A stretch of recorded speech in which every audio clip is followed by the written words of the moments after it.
Hello my dear students, स्वागत है तुम्हारा अपने channel VS Chauhan learning hub पे। इस चैप्टर में हम देखेंगे दिस और दैट का कंप्लीट यूज कैसे करते हैं। शुरुआत में हम देखेंगे इसका बेसिक यूज, फिर उसके बाद देखेंगे इसके कुछ एडवांस यूज। ठीक है, अब मैं बात करूं बेटा तुमसे दिस और दैट का प्रयोग करते कब हैं, तो तुम कहेंगे सर सबसे पहले हमें ये पता होना चाहिए दिस मीन्स होता क्या है। तो दिस का मतलब होता है यह, और दैट का हिंदी में मतलब होता है वह। अब इसके अर्थ से तुम्हें पता चल रहा है कि भाई यह हम कब बोलते हैं। यह तुम बोलते हो जब कोई वस्तु तुम्हारे पास हो और गिनने में एक हो। जैसे मैंने तुमसे कहा यह एक मार्कर है, तो तुम कहेंगे सर मार्कर हमारे पास है और गिनने में एक है। इसी प्रकार मैं तुमसे कहूँ बेटा दैट का मतलब होता है वह, तो इसका मतलब इसका प्रयोग कब करना है, दूर की एक वस्तु के लिए। जैसे मैं तुमसे कहूँ भाई वह एक हरा पेड़ है, तो पेड़ कितने हैं, गिनने में एक है और हमसे थोड़ा सा दूर है। तो जब कभी भी दूर की एक वस्तु की तरफ तुम संकेत करेंगे, पॉइंट आउट करेंगे, तो वहां पे तुम्हें किसका प्रयोग करना है, दैट का। और अगर मान लीजिए कोई वस्तु तुम्हारे पास नहीं है और गिनने में एक है, तो वैसी कंडीशन में तुम्हें किसका प्रयोग करना है, दिस का प्रयोग करना है। ठीक है, तो दिस का प्रयोग करते कब हैं, तो इसका प्रयोग पास की एक वस्तु के लिए करते हैं। तो दिस का प्रयोग कब करते हैं, पास की एक वस्तु के लिए। और दैट का प्रयोग कब करते हैं, इसका प्रयोग दूर की एक वस्तु के लिए करते हैं। ठीक है, अब देखो एग्जाम्पल समझते हैं। जैसे मैंने तुमसे कहा भाई यह एक मार्कर है, तो तुम कहेंगे सर यह एक मार्कर है, तो मतलब मार्कर पास है और गिनने में कितना है, एक है। तो इसी वजह से हम सबसे पहले क्या लगाएंगे, यह की अंग्रेजी क्या होती है, दिस।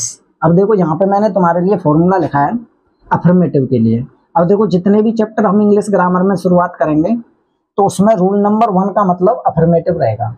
कभी भी मैं तुमसे कहूँ मैं रूल नंबर 1 की बात कर रहा हूँ, तो तुम समझ जाना ये अफर्मेटिव सेंटेंस या सकारात्मक वाक्य की बात हो रही है। अब देखो अफर्मेटिव सेंटेंस या सकारात्मक वाक्य का मतलब होता है जिसमें किसी काम या अवस्था का होना पाया जाए। जैसे कोई भी काम चल रहा हो, मैंने कहा भाई मैं पढ़ा रहा हूँ, तो इसका मतलब ये अफर्मेटिव सेंटेंस है। मैंने कहा तुम पढ़ रहे हो, तो ये भी कैसा है, अफर्मेटिव सेंटेंस है। मैंने कहा ये एक मार्कर है, तो कैसा सेंटेंस है, अफर्मेटिव सेंटेंस है। तो अफर्मेटिव सेंटेंस किसी काम का या अवस्था का होना बताता है। वहीं पे अगर तुम बात करेंगे नेगेटिव सेंटेंस क्या होता है, तो नेगेटिव सेंटेंस का मतलब होता है नकारात्मक वाक्य, और इसका मतलब होता है जब मैं किसी काम के लिए या अवस्था के लिए मना करूं। जैसे मैंने कहा भाई कि तुम ध्यान से नहीं पढ़ रहे हो या तुम ध्यानपूर्वक नहीं पढ़ रहे हो, तो मना कर रहे हैं, तो इसका मतलब क्या हो गया, ये नेगेटिव सेंटेंस हो गया। मैंने कहा भाई कि वह एक हरा पेड़ नहीं है, मान लो मेरे सामने कोई पेड़ है सूखा हुआ है, तो मैंने कहा भाई वह एक हरा पेड़ नहीं है, तो मैंने मना कर दिया। मैंने कहा बेटा यह एक गाय नहीं है, तो कैसा हो गया, नेगेटिव सेंटेंस हो गया।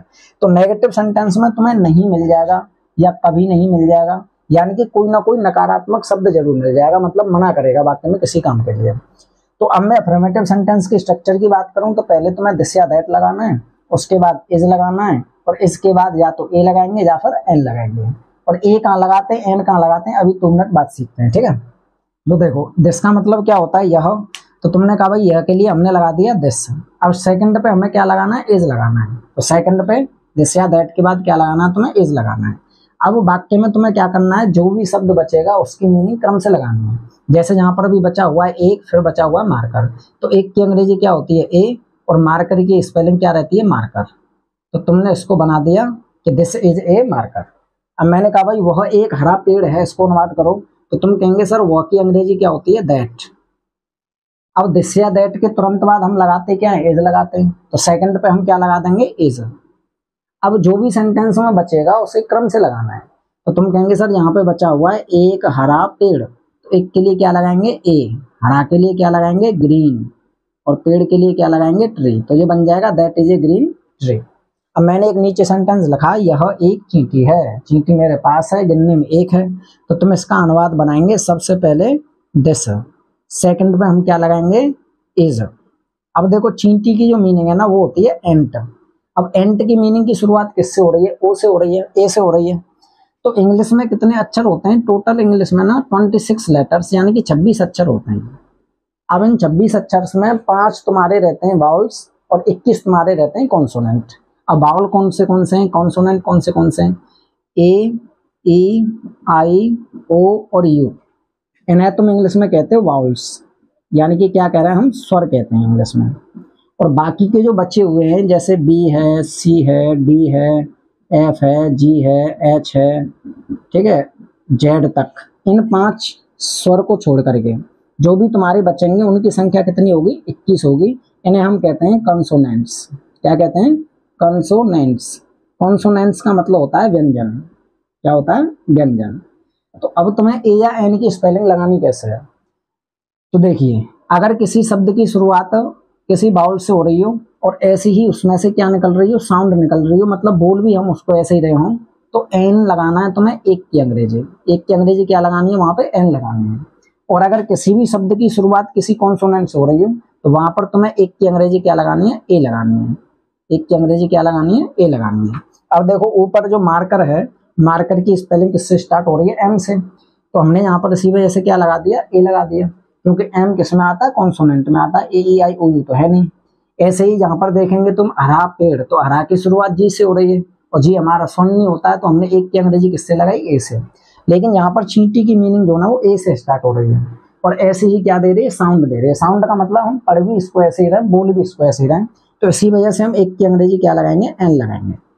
तो ये बन जाएगा दिस इज एन एंड। अब ऐसे यहाँ पर देखो, वह एक संतरा है, तो वह की अंग्रेजी हम क्या लगाएंगे, दैट। सेकंड पे हम क्या लगाएंगे, यहाँ पे इज। अब तुम देखेंगे संतरा की जो मीनिंग है वो होती है ऑरेंज, और मीनिंग किससे स्टार्ट हो रही है, ओ से स्टार्ट हो रही है, वैसे ही इसको पढ़ भी रहे हैं, साउंड भी वैसे दे रही है, तो हम एक की अंग्रेजी क्या लगा देंगे, एन लगा देंगे, तो बन जाएगा that is an orange. Clear यहाँ तक।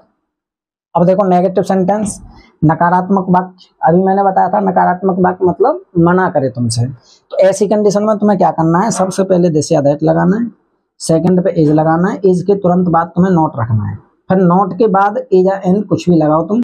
और ये तुम्हें बता दिया मैंने, स्वर से स्टार्ट हो रही है कोई मीनिंग या ऐसी साउंड आ रही है तो वहां पे एन लगाएंगे, और कॉन्सोनेंट से शुरुआत हो रही है तो वहां पे हमें ए लगाना है। तो दोनों में से कोई एक लगाएंगे, फिर जो भी मीनिंग बचेगी सेंटेंस में क्रम से लगाएंगे। जैसे ये शब्द है तुम्हारा, ये एक वाक्य तुम्हारा, यह एक किताब नहीं है, तो यह के लिए हम क्या लगाएंगे, दिस। अब सेकंड पे हमें क्या लगाना है, इज। अब नेगेटिव सेंटेंस है तो इज के तुरंत बाद क्या आ जाएगा, नॉट आ जाएगा। अब नॉट को लगाने के बाद सेंटेंस में बच रहा है एक किताब, तो एक के लिए क्या लगाएंगे, ए, और किताब के लिए क्या लगाएंगे, बुक, तो ये बन जाएगा this is not a book. अब हम देखेंगे वह एक हरा पेड़ नहीं है, तो वह की अंग्रेजी क्या होती है, दैट। सेकंड पे क्या है तुम्हारा, इज। अब नेगेटिव सेंटेंस है तो इसके बाद क्या आ जाएगा, नॉट। अब क्या बचा सेंटेंस में, एक हरा पेड़, तो एक के लिए ए, हरा के लिए ग्रीन, और पेड़ के लिए हम क्या लगाते हैं, पेड़ की स्पेलिंग क्या, T R double E, tree means क्या होता है, पेड़। क्लियर। अब देखो नीचे देखेंगे, यह एक उल्लू नहीं है, तो सबसे पहले हम क्या लगाएंगे, दिस। अब दिस के बाद हम क्या लगाते हैं, इज। इज के तुरंत बाद हम क्या लगाते हैं, नॉट। अब सेंटेंस में जो भी बचेगा उसकी स्पेलिंग क्रम से। अब देखो उल्लू की मीनिंग होती है आउल, और कैसी साउंड आ रही है, ओ की, ओ से स्टार्ट हो रहा है, और ओ हमारा क्या है, वाउल्स है, इसी वजह से हम एक की अंग्रेजी क्या लगाएंगे, एन। तो ये जो एक शब्द है इसकी हम अंग्रेजी क्या लगाएंगे, एन लगाएंगे, क्या लगाएंगे, एन। नीचे देखेंगे वह एक मोर नहीं है, तो वह के लिए क्या लगाना है, दैट। सेकंड पे हम क्या लगाएंगे, इज। अब नेगेटिव सेंटेंस है तो इज के तुरंत बाद क्या लगाएंगे, नोट। अब सेंटेंस में बच क्या रहा है, एक और मोर, तो एक की अंग्रेजी क्या लगाएंगे, ए, और मोर की अंग्रेजी हम क्या लगाएंगे, पीकॉक। तो सेंटेंस बन जाएगा that is not a peacock. Clear है। अब तुम्हें क्या करना है, एक नोटबुक लेना है और नोटबुक पे वीडियो को पॉज करके ये पूरा का पूरा लिख लीजिए, ठीक है।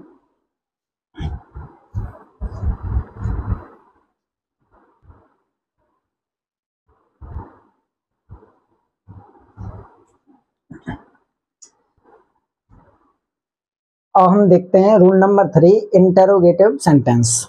अब इंटेरोगेटिव सेंटेंस का मतलब क्या होता है, तो इंटेरोगेटिव सेंटेंस को हिंदी में कहते हैं प्रश्नवाचक वाक्य। तो ऐसे वाक्य जिनसे कोई प्रश्न पूछा जाए वो क्या कहलाएंगे, तुम्हारे इंटेरोगेटिव सेंटेंस कहलाएंगे। अब इंटेरोगेटिव सेंटेंस रहते हैं दो तरीके से, पहले को हम कहते हैं क्लोज एंडेड इंटेरोगेटिव सेंटेंस, और दूसरे को हम कहते हैं ओपन एंडेड इंटेरोगेटिव सेंटेंस। अब देखो क्लोज एंडेड का मतलब होता है ऐसे सेंटेंस जिसमें तुमसे कोई प्रश्न पूछा जाए और उसका जवाब तुम यस या नो में दो, तो वो इंटेरोगेटिव कहलाएगा क्लोज एंडेड।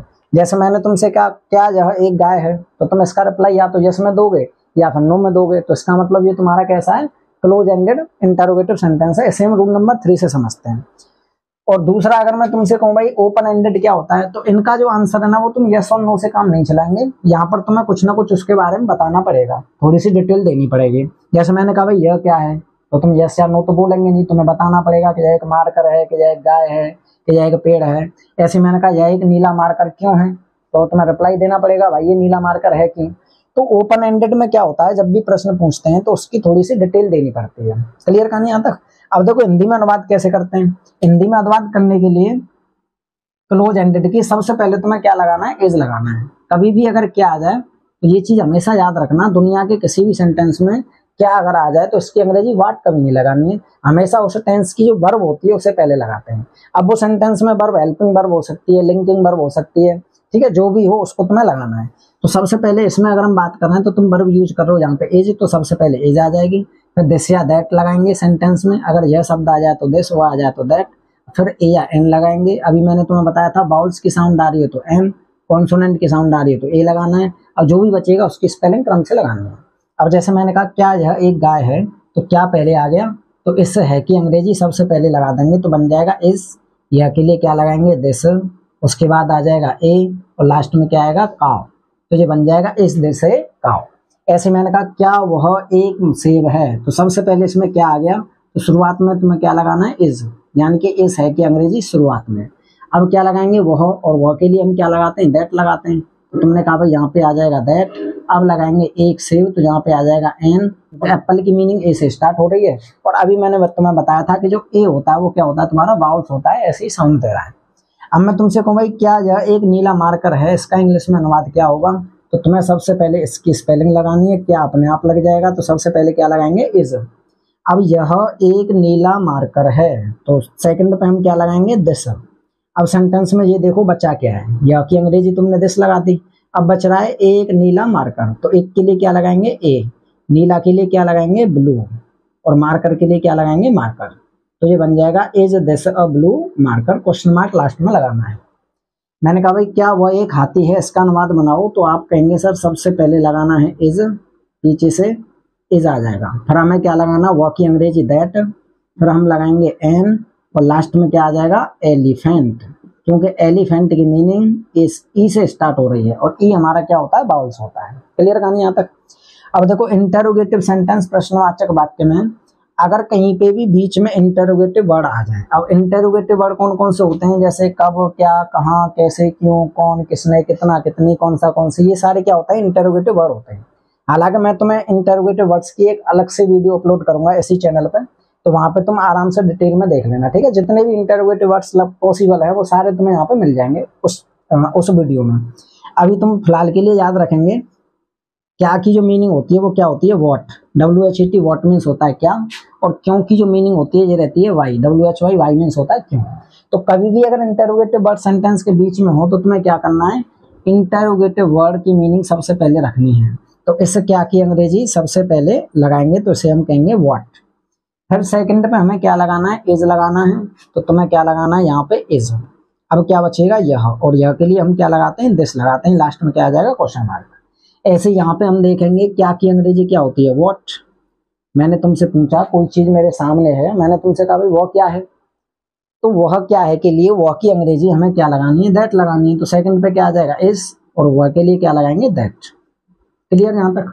अब मैंने तुमसे कहा भाई यह एक नीला मार्कर क्यों है, तो क्यों की अंग्रेजी बीच में से लेंगे, सबसे पहले लगा देंगे, यहाँ पे आ जाएगा वाई।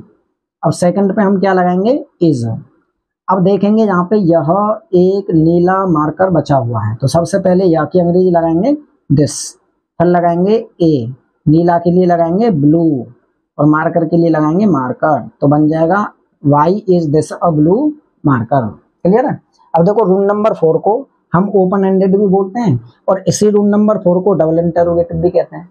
डबल इंटरोगेटिव क्यों कहते हैं, क्योंकि इसमें देखो इंटरोगेटिव वर्ड शुरुआत में आ रहा है, अगर तुम इसको थोड़ी देर के लिए मान हटाएंगे तब भी देखो सेंटेंस के नंबर 2 पे क्या आ रहा है, इज आ रहा है, क्योंकि इज भी क्या होता है तुम्हारा इंटरोगेटिव वर्ड की शुरुआत करवाता है, रूल नंबर 3, तो इसको डबल इंटरोगेटिव भी बोलते हैं, ठीक है। तो कभी भी कोई तुमसे कहे भाई डबल इंटरोगेटिव का एग्जांपल बताओ, तो तुम रूल नंबर 4 के एग्जांपल बता सकते। क्लियर जहां तक। चलो अब इसका देखते हैं दिस और दैट का थोड़ा सा एडवांस लेवल, कि दिस और दैट का प्रयोग और हम कैसे कर सकते हैं, इसे कंप्लीट करेंगे।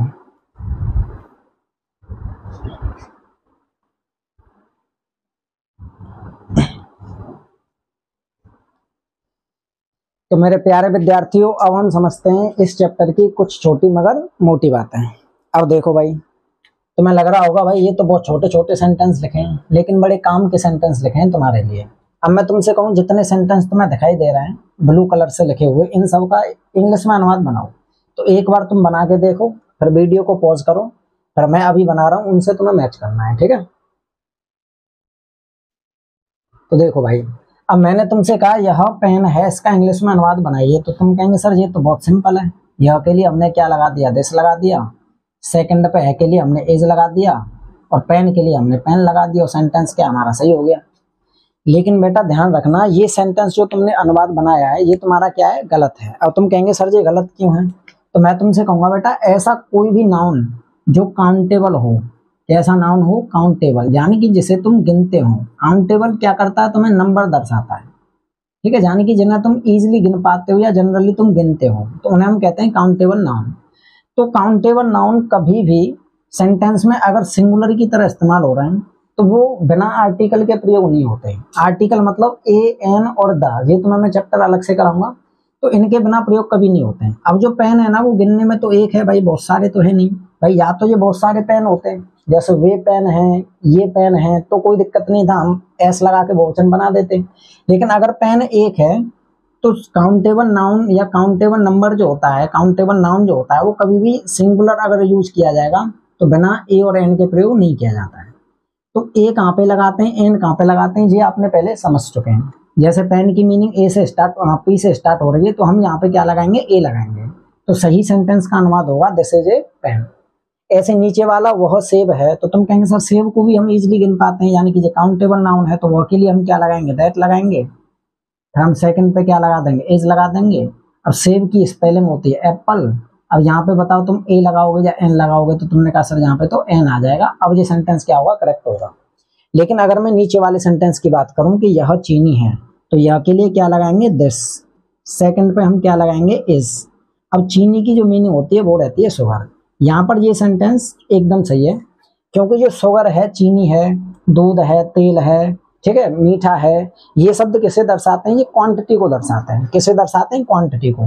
तो जो भी शब्द तुम्हारे क्वांटिटी को दर्शाएंगे तो उन्हें हम कहते हैं अनकाउंटेबल नाउन। क्या कहते हैं, अनकाउंटेबल नाउन कहते हैं। अनकाउंटेबल का मतलब होता है जिन्हें जनरली हम गिनते नहीं हैं, नापते या तोलते हैं, और ये हमें क्या दर्शाते हैं, क्वांटिटी को दर्शाते हैं, यानी कि मात्रा को दर्शाते हैं। क्वांटिटी का मतलब होता है मात्रा। तो वो हमेशा बिना आर्टिकल के ही प्रयोग किए जाते हैं और उनका प्लूरल भी नहीं बनाते हैं। क्लियर है। अब ऐसे मैंने कहा भाई वह चीनी है, तो वह के लिए आप क्या लगाएंगे, दैट। भाई मान लीजिए सामने तुम्हारे चीनी रखी हुई है, मैंने तुमसे कहा भाई वह क्या है, तुमने कहा सर वह चीनी है, तो दूर है हमसे, गिनने में एक नहीं है, लेकिन ये अनकाउंटेबल है। क्लियर, अनकाउंटेबल का वचन नहीं होता है, तो वह के लिए हम क्या लगाएंगे, दैट, सेकंड पे हम क्या लगाएंगे, इज, और चीनी के लिए क्या आ जाएगा, शुगर। तो अब ये सेंटेंस क्या होगा, अपनी जगह पे करेक्ट होगा। ऐसे मैंने कहा वह पानी है, तो पानी दूर है, तो तुमने कहा भाई वह के लिए क्या लगाएंगे हम, दैट, सेकंड पे हम क्या लगाएंगे, इज, और पानी क्या तुम्हारा अनकाउंटेबल मतलब क्वांटिटी को दर्शाता है, तो इसी वजह से हम क्या लगा देंगे, दैट इज वाटर। अब मैंने कहा भाई यह दूध है, तो हमारे पास रखा हुआ है दूध, तो तुम कहेंगे सर यह के लिए हम क्या लगाएंगे, दिस, सेकंड पे हम क्या लगा देते हैं, इज, और दूध की स्पेलिंग क्या रहती है, मिल्क, तो हमने यहाँ पे भी कोई आर्टिकल नहीं लगाया। क्यों नहीं लगाया भाई, क्योंकि अनकाउंटेबल नाउन है, क्वांटिटी को दर्शाती है। नीचे हम देखेंगे यह पानी है, तो यह के लिए हम क्या लगाएंगे, दिस, सेकंड पे हम क्या लगाएंगे, इज, और पानी की जो स्पेलिंग रहती है वो क्या रहती है, वाटर, तो ये बन जाएगा दिस इज वाटर। वह तेल है, तो वह के लिए क्या लगाएंगे, दैट, सेकंड पे हम क्या लगाएंगे, इज, तेल के लिए क्या लगाएंगे, ऑयल, क्योंकि ये किसको दर्शाता है, क्वांटिटी को।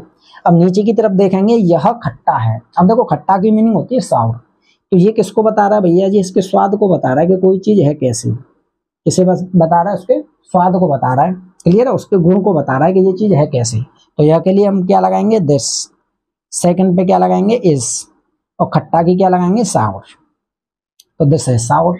मैंने कहा भाई यह मीठा है, मान लीजिए कोई भी फल है, मैंने कहा बेटा यह कैसा है, तो तुमने कहा सर मीठा है, तो यह के लिए क्या लगाएंगे, दिस, ये भी किसको दर्शा रहा है, स्वाद को दर्शा रहा है। सेकंड पे हम क्या लगाएंगे, इज, और मीठा की क्या होती है, स्वीट, तो यहाँ पर स्वीट का मतलब है मीठा, तो हमने लगा दिया दिस इज स्वीट। लेकिन नीचे देखेंगे खीर एक मिठाई है। अब देखो इंग्लिश में खीर की स्पेलिंग खीर भी होती है और राइस मिल्क भी खीर को बोल देते हैं, ठीक है, राइस मिल्क भी बोलते हैं और खीर की स्पेलिंग खीर भी होती है। अब तुम कहेंगे भाई ये एक वचन है, तो हमने क्या लगा दिया, एच, एक मिठाई, तो तुमने कहा भाई ए, और मिठाई की क्या लगाएंगे, स्वीट। अब देखो स्वीट के ना दो अर्थ रहते हैं, एक स्वीट माने होता है मीठा और एक स्वीट माने होता है मिठाई। जैसे यहाँ पर स्वीट माने मीठा और यहाँ पर स्वीट का मतलब मिठाई। ये जो स्वीट तुम्हारा यहाँ पे आया हुआ है मीठा, ये क्वांटिटी को दर्शा रहा है, यानी कि स्वाद बता रहा है। तो जब कभी भी स्वीट का अर्थ हो स्वाद कि भाई ये चीज है कैसी, तो वहां पे तुम्हें इसको बिना आर्टिकल के प्रयोग करना है। लेकिन यहाँ पर ये कह रहा है कि जो खीर है ना वो तो एक मिठाई है, ठीक है। मिठाई किसको दर्शा रहा है भाई, कोई आर्टिकल बता रहा है कि ये है क्या चीज, ये तो एक मिठाई है। क्लियर है कि नहीं। जैसे मैंने कहा भाई मार कर क्या है, तो तुमने कहा सर यह तो एक वस्तु है। क्लियर। तो कुल मिला करके इसको तुम आर्टिकल के साथ यूज करते हैं। तो एक मिठाई अगर आ गया तो ए स्वीट लगाएंगे। ऐसे मैंने कहा जलेबी एक मिठाई है, तो जलेबी की स्पेलिंग भी क्या रहती है, जलेबी रहती है। सेकंड पे आप क्या लगाएंगे, एज लगाएंगे। फिर एक के लिए ए और मिठाई के लिए क्या लगाएंगे, स्वीट लगाएंगे। अब नीचे देखेंगे खीर मिठाई है, तो खीर के लिए अभी मैंने तुम्हें बताया था राइस मिल्क, और मैंने तुम्हें बताया था जहाँ पे ये इसका स्वाद नहीं बता रही है। अगर ये यहाँ पे मिठाई शब्द स्वाद बताता, जैसे इस वाले सेंटेंस में खीर मीठी है, तो खीर की मीनिंग क्या लगाएंगे आप, राइस मिल्क। क्या लगाएंगे, राइस मिल्क। अब सेकंड पे हम क्या लगाएंगे, इज। अब ये जो शब्द है ना मीठी, ये इसका स्वाद बता रही है, तो इसी वजह से मीठी को हम बिना ए के इस्तेमाल करेंगे, क्या लगाएंगे, केवल स्वीट लगाएंगे। तो ये बन जाएगा राइस मिल्क इज स्वीट। लेकिन ये कह रहा है खीर मिठाई है, मतलब खीर एक वस्तु है और वस्तु में क्या है, ये मिठाई है। तो इसी वजह से हम इसको आर्टिकल सहित यूज करेंगे, तो ए स्वीट लगाएंगे। क्लियर है कहानी यहाँ तक। तो ये दोस्तों दिस और दैट का थोड़ा एडवांस वर्जन है, ठीक है। जो नॉर्मल स्टूडेंट्स होते हैं उनके कम समझ में आता है, लेकिन तुम्हें क्या करना है, वीडियो को बार बार देखना है, समझना है।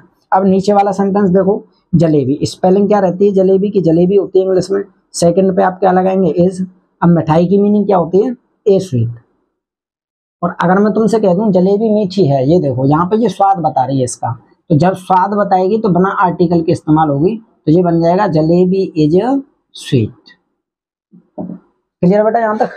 अब देखो इसका एक वर्जन और देखते हैं थोड़ा सा आगे। मैंने कुछ सेंटेंस लिखे हैं तुम्हारे लिए ग्रीन कलर में, इन्हें भी आप लोग बना के देखिए, फिर मैं जो अनुवाद करूंगा उससे मैच करना।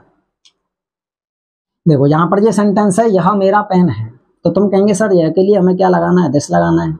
सेकंड पे हमें क्या लगाना है, इज लगाना है। मेरा के लिए क्या लगाते हैं, माई लगाते हैं, और उसके बाद क्या आ जाएगा, पेन आ जाएगा। तो ये बन गया दिस इज माई पेन। लेकिन यहाँ पे मैंने कहा भाई यह पेन मेरा है, तो यह पेन की स्पेलिंग आप क्या लगाएंगे, दिस पेन। क्या लगाएंगे, दिस पेन। अब सेकंड पे आप लगाएंगे इज। अब तुम कहेंगे सर मेरा की, तो भी बताइए माई लगा देते, लेकिन यहाँ पर मेरा की माई नहीं लगानी। देखो पहले तो आप ये चीज समझिए कि इन दोनों सेंटेंसों में अंतर क्या है। इन दोनों सेंटेंसों में जब तुम पढ़ के देखेंगे तो तुम्हें लगभग एक जैसे दिखेंगे, लेकिन दोनों में ना छोटा सा अंतर होता है। पहला सेंटेंस है यह मेरा पेन है, जब तुम किसी से नॉर्मली बात करते हो, जैसे तुमने पूछा कि भाई यह क्या है, मैंने कहा भाई यह पेन किसका है, तो मैंने कहा भाई यह पेन मेरा है, नॉर्मली कहा। तो जब तुम किसी से नॉर्मली कहते हो यह मेरा पेन है, यह मेरी गाय है, तो वैसी कंडीशन में तुम्हें दिस को पहले लगाना है, सेकंड पे इज लगाना है। मेरा पेन की स्पेलिंग क्या आ जाएगी, माई पेन आ जाती है। लेकिन जब किसी को थोड़ा सा तुम कड़क जवाब में आंसर देते हो, जैसे किसी ने कहा कि भाई ये पेन तो मेरा है, लेकिन मैंने कहा नहीं भाई यह पेन तो मेरा है, यानी कि यह पेन मेरा है, तो वैसी कंडीशन में तुम्हें क्या करना है, यह पेन मेरा है के लिए क्या इस्तेमाल करना है, दिस पेन एक साथ लगाना है, सेकंड पे इज लगाना है, और जो मेरा शब्द है इसके लिए तुम्हें प्रोनाउन वाला शब्द इस्तेमाल करना है, मैं। तो अब देखो यहाँ पर मेरा की स्पेलिंग मेरा मेरी मेरे भी होती है, और मैन माने भी मेरा मेरी होता है। तो तुम्हें ध्यान रखना है कि इसको हम पजेसिव एडजेक्टिव कहते हैं, इसे पजेसिव प्रोनाउन कहते हैं। दोनों का हिंदी में अर्थ सेम होता है। अब इसका प्रयोग तुम्हें पहचानना कैसे है, देखो कभी भी हमेशा याद रखना, जितने भी शब्द तुम्हें यहाँ पे दिखाई दे रहे हैं, जैसे यहाँ पे मेरा है, तो मेरा के जस्ट बाद तुम्हें कोई नाउन दिख जाए, ठीक है। ऐसे यहाँ पे तुम्हारा के जस्ट बाद तुम्हें क्या दिख रहा है, नाउन दिख रहा है। तो ऐसे यहाँ पे देखेंगे उसका के जस्ट बाद तुम्हें क्या दिख रहा है, नाउन दिख रहा है। तो ऐसी कंडीशन में ना तुम्हें पजेसिव एडजेक्टिव वाली मीनिंग लगानी है, यानी कि ये वाली मीनिंग लगानी है तुमको। लेकिन कभी भी अगर इन शब्दों के बाद तुम्हें नाउन ना दिखाई दे, क्या ना दिखाई दे, तुम्हें नाउन ना दिखाई दे, जैसे यहाँ पे नाउन नहीं दिखाई दे रहा है, तो ऐसी कंडीशन में तुम्हें क्या करना है, पजेसिव प्रोनाउन वाली मीनिंग इस्तेमाल करनी है, ठीक है। जैसे नीचे वाला सेंटेंस देखेंगे, वह, तो वह के लिए हमने क्या लगा दिया, दैट। सेकंड में हमने क्या लगाया, इज। अब देखो तुम्हारा के बाद घर आ रहा है, तो तुम्हारा की मीनिंग क्या लगाएंगे, योर, और घर की स्पेलिंग क्या लगाएंगे, हाउस, तो बन जाएगा दैट इज योर हाउस। लेकिन अगर इसी सेंटेंस को तुम ऐसे कहेंगे वह घर तुम्हारा है, तो वह घर की क्या लगाएंगे हम, दैट। घर के लिए क्या लगाएंगे, हाउस। अब देखेंगे सेकंड नंबर पे इज, और तुम्हारा की क्या लगाएंगे यहाँ पे, योर्स। कौन सी मीनिंग लगाएंगे, तुम्हारा की पजेसिव प्रोनाउन वाली। नीचे देखेंगे यह उसका बैग नहीं है, तो सबसे पहले क्या लगाएंगे, दिस। सेकंड पे क्या लगाएंगे, इज। अब नेगेटिव सेंटेंस है तो इसके बाद नॉट लगा दो। उसका के बाद यहाँ पे नाउन आ रहा है, तो नाउन आ रहा है तो कौन सी मीनिंग लगाएंगे, पजेसिव एडजेक्टिव वाली। उसका की मीनिंग देखो, इज भी होती है, हर भी होती है। ये लड़का के लिए लगाते हैं, ये लड़की के लिए लगाते हैं, तो यहाँ पर तुम दोनों में से कुछ भी लगा सकते हो। तो उसका के लिए मान लीजिए मैंने हर लगा दिया, तो ये बन गया हर बैग। इज भी यहाँ पे सही रहेगा, क्योंकि पता नहीं चल रहा बैग लड़के का एक लड़की का। यहाँ पर तुम देखेंगे यह बैग उसका नहीं है, तो यह बैग सबसे पहले लगाएंगे, तो दिस बैग। अब नेगेटिव सेंटेंस है तो सबसे पहले हम क्या लगाएंगे, इज के तुरंत बाद नॉट। अब यहाँ पे बचा क्या तुम्हारा, उसका। अब उसका की जो मीनिंग है ना, इसके बाद नाउन तो है नहीं, तो हम पीछे वाली मीनिंग लगाएंगे, या तो हिज लगाएंगे या फिर हर्ष लगाएंगे, तो यहाँ पर आ जाएगा हर्ष। ठीक है, हिज भी यहाँ पे सही रहेगा। तो कहने का मतलब ये बेटा, दिस और दैट जो तुमने सीखा शुरुआत में, ये इसका बेसिक लेवल था, और ये थोड़ा इसका एडवांस लेवल है। हालांकि बहुत ही सिंपल टॉपिक है, इसे हम क्लास में 5th और 6th वाले बच्चों को सिखाते हैं। लेकिन तुम किसी भी क्लास के स्टूडेंट हो, क्लास 12th 10th BA, अगर तुम ग्रामर कंप्लीट सीखना चाहते हो तो इस चैनल की ये हमारी आज पहली वीडियो है। इसके बाद जितनी भी वीडियो तुम्हें पूरी ग्रामर की मिलेंगी, सीक्वेंस में मिलेंगी। और अगर तुम ग्रामर बढ़िया तरीके से सीखना चाहते हो तो इस चैनल से आप जुड़ेंगे, और जितनी भी वीडियो मैं अपलोड करूंगा उन सबको क्रम से अपने नोट्स बनाते जाएंगे और साथ ही साथ सीखते जाएंगे। चलो आज के लिए इतना ही दोस्तों, गुड बाय।